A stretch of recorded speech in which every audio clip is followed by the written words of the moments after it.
हाँ तो good morning बच्चों। तो एक्सरसाइज 3.10 कंटिन्यू करेंगे आज ट्रिग्नोमेट्रिक इक्वेशन हमारा टॉपिक रहेगा। इससे पहले हमने हाफ एंगल फार्मूले पे बेस्ड पिछली एक्सरसाइज कंप्लीट की थी। अगर किसी भी स्टूडेंट को किसी भी क्वेश्चन में डाउट है तो वो कमेंट करें और एक्सरसाइज आप साथ साथ कंप्लीट करते रहें। जैसे ही काम करवा रहे हैं आप कंटिन्यू सीरीज के साथ काम करें और प्रॉब्लम आ रही है तो आप जरूर बताएं। तो आज एक्सरसाइज 3.10 कर रहे हैं। टॉपिक जो है हमारा वो है trigonometric equation. Trigonometric equation topic रहेगा। ट्रिग्नोमेट्रिक इक्वेशन क्या है? ट्रिग्नोमेट्रिक फंक्शन में जो इक्वेशन रहेगी ऑफ एन नॉन एंगल और एन अननोन एंगल के टर्म में उसको हम ट्रिग्नोमेट्रिक इक्वेशन कहेंगे। जैसे साइन में, कोस में, टेन में, कोट में, इन ट्रिग्नोमेट्रिक फंक्शन में जो इक्वेशन रहेगी उसको ट्रिग्नोमेट्रिक इक्वेशन कहेंगे। एंगल चाहे नोन है चाहे अननोन है और उस एंगल में जो रिलेशन है वो पढ़ेंगे, कुछ एक फार्मूले इसमें रीड आउट करेंगे। तो देखो, हमें सॉल्यूशन बताना होगा ट्रिग्नोमेट्रिक इक्वेशन का, यानी एंगल हमें बताना है कि इस ट्रिग्नोमेट्रिक इक्वेशन में जो एंगल है वो एंगल क्या रहेगा। तो वो क्या रहेगा हमारा सॉल्यूशन ऑफ ट्रिग्नोमेट्रिक इक्वेशन। उसके बाद हम जो सॉल्यूशन की बात कर रहे हैं कि सॉल्यूशन ऑफ ट्रिग्नोमेट्रिक इक्वेशन,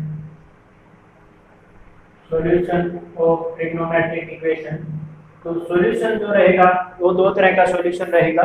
एक तो जो एंगल है हमारा वो हम कहें कि 0 से 2 पाई के बीच में हम एंगल बताएं, उसको हम कहेंगे प्रिंसिपल सॉल्यूशन। और दूसरा जो सॉल्यूशन रहेगा वो रहेगा जनरल सॉल्यूशन। ठीक है, तो ट्रिग्नोमेट्रिक इक्वेशन के जो सॉल्यूशन है वो दो टाइप के सॉल्यूशन है। एक तो रहेगा हमारा प्रिंसिपल सॉल्यूशन और दूसरा जनरल सॉल्यूशन। प्रिंसिपल सॉल्यूशन कौन सा रहेगा? जो 0 से लेके 2 पाई के बीच में जो एंगल की वैल्यू बताएंगे उसको हम प्रिंसिपल सॉल्यूशन कहेंगे। और जो जनरल n की टर्म में, इन टर्म्स ऑफ n या n की टर्म में हम कहें, पूरा मतलब कंप्लीट रोटेशन में अगर हम एंगल बताएंगे तो उसको हम जनरल सॉल्यूशन कहेंगे। ठीक है, तो दो टाइप के सॉल्यूशन है हमारे, principal solution and general solution. ठीक है, जनरली जो एंगल सेटिस्फाई करेगा, ठीक है, यानी सारे एंगल यहाँ बताएंगे। अब यहाँ स्पेसिफिक एंगल ही बताएंगे 0 से 2 पाई। जैसे देखो, सपोज करो हमें एक इक्वेशन की गिवन है कि sin x की वैल्यू 0 है। ठीक है, sin x की वैल्यू क्या है? 0 है। तो हमें ये बताना है कि x क्या हो सकता है। ठीक है, तो sin x की वैल्यू अगर 0 है तो x की वैल्यू क्या रहेगी? अब हमें पता है कि sin 0 पे 0 वैल्यू देता है, तो हम कहेंगे कि x की वैल्यू तो 0 रहेगी। बट कोई जरूरी नहीं है कि 0 ही एक आंसर दें हम, बाकी और एंगल भी हैं जिन पे 0 होगा साइन। तो हम कहेंगे कि एक 180 डिग्री या जिसको हम पाई रेडियन भी कहते हैं वो हमारा आंसर रहेगा। फिर हम और बात करें तो हम ये कहेंगे कि 360 पे दोबारा घूम के आएगा, तो 360 भी हमारा आंसर रहेगा। ठीक है, 360 के बाद ऐसे ही हम 90 और 180 और इसमें मूव करें, ठीक है, या 360 और मूव करें तो 720 हमारा आंसर रहेगा। ठीक है, और इसमें 180 ऐड करें तो 0, 540 ये एंगल हमारा आंसर रहेगा। ठीक है, तो इनमें से अब बहुत सारे एंगल हैं और इस तरह हम बढ़ते जाएंगे आगे। ठीक है, तो अगर रेडियन में इनको समझा जाए तो ये हमारा है 0 रेडियन, ये है पाई। ठीक है, इसके बाद ये है 2 पाई, इसके बाद ये है 3 पाई और ये है 4 पाई। ठीक है, इसी तरह 5 पाई, नेक्स्ट में 6 पाई। अगर रेडियन में बात करें तो ये हमारे जो सॉल्यूशन है एक तरह से आगे बढ़ाते जा रहे हैं। तो अगर आप सॉल्यूशन बताएं 0 से लेके पाई के बीच में तो उस सॉल्यूशन को तो हम कहते हैं कि कौन सा सॉल्यूशन बताया हमने? Principal solution. जैसे 0 डिग्री पे, 180 डिग्री पे, ये हमारा क्या है? Principal solution. और अगर बात करें हम जनरली तो जनरली हमें ये सारी वैल्यूज बतानी होंगी। अब ऐसा नहीं है कि 0 पाई 2 पाई 3 पाई 4 पाई 5 पाई 6 पाई पे आके हम रुकें, ठीक है। 7 पाई भी हमें मेंशन करना रहेगा, 8 पाई भी, तो ये सारी वैल्यू हमें मेंशन करनी रहेगी। तो इनको हम एक फिक्स फार्मूले के थ्रू हम बता सकते हैं कि हमारा सॉल्यूशन क्या होगा। तो प्रिंसिपल सॉल्यूशन की बात करें तो 0 से 2 पाई, और जनरल सॉल्यूशन की अगर बात करें तो n के टर्म में या एक फार्मूले के टर्म में हम बताएंगे कि हमारा जो एंगल है वो क्या रहेगा। तो इस समय हम क्या कहेंगे कि sin x 0 है तो x की वैल्यू क्या रहेगी, n पाई, ठीक है। n पाई मींस n इंटीजर है, 0 हो सकता है, 1 हो सकता है, 2 हो सकता है, तो 0 पाई 1 पाई 2 पाई 3 पाई, ठीक है। इसी तरह से माइनस पाई भी कह सकते हैं हम, minus pi minus 2 pi minus 3 पाई, ठीक है। तो इस टाइप से n जो है वो क्या है, एक इंटीजर है, और x n पाई हमारा क्या है, इसका जनरल सॉल्यूशन। जनरली हमें बता दिया कि sin की वैल्यू कहाँ 0 रहेगी, कौन सा एंगल रहेगा। तो जनरली हम यूं कहते हैं कि sin इस लाइन पे क्या रहता है, 0 रहता है, ठीक है। यानी 0 पे 0, 180 पे 0, फिर 360 पे 0, 540 पे 0, 720 पे 0। तो दो तरह के सॉल्यूशन बताए हमने, sin x 0 है। तो इसी टाइप से अगर हमें ये गिवन हो कि cos x 0 है तो देखो क्या रहेगा। अगर cos x की वैल्यू, मैं यूं कहता हूं कि cos x की वैल्यू 0 है तो आप प्रिंसिपल सॉल्यूशन क्या बताएंगे और जनरल सॉल्यूशन क्या बताएंगे। इफ cos x 0, ठीक है।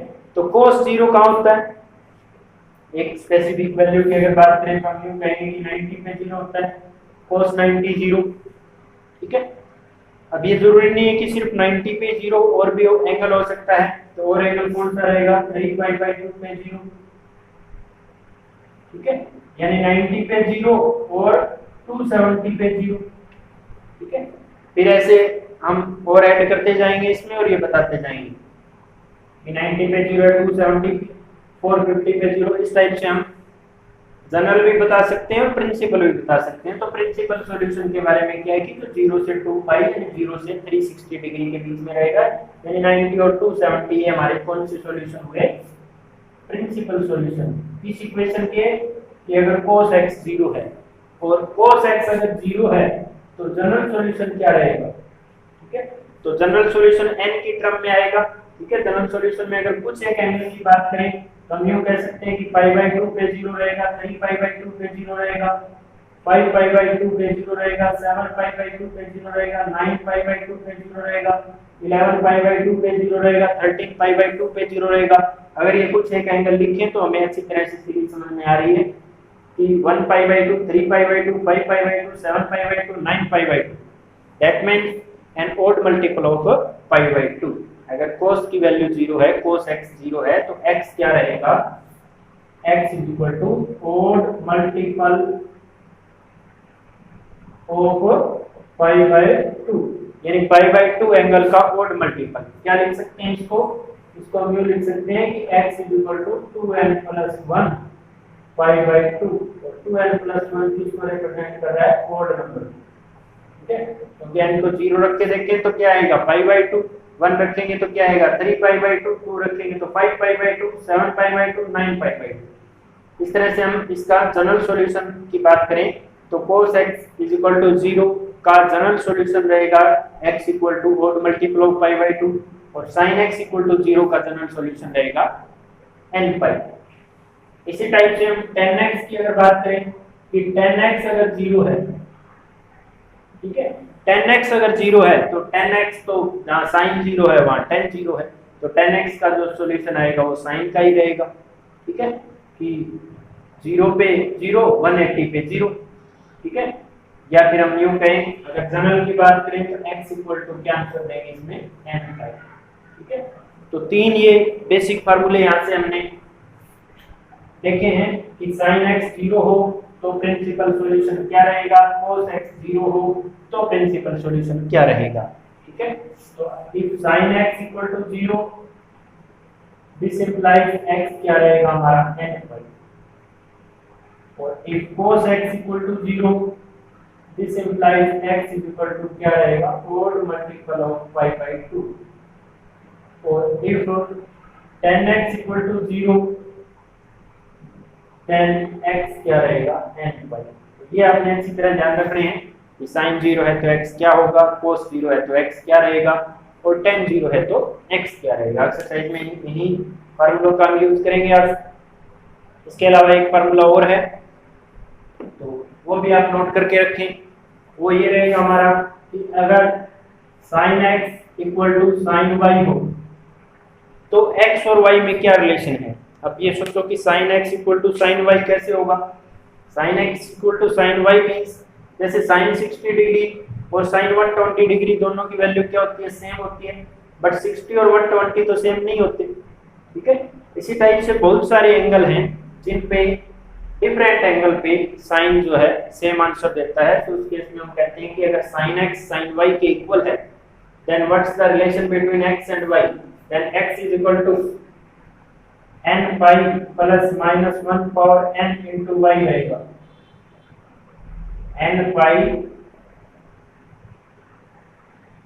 प्लस माइनस 1 की पावर n इनटू जो सेकंड एंगल है हमारा, जैसे ये 60 है, पाई बाई 3 है, ये 2 पाई बाई 3 है, तो x और y में ये रिलेशन रहेगी हमारी।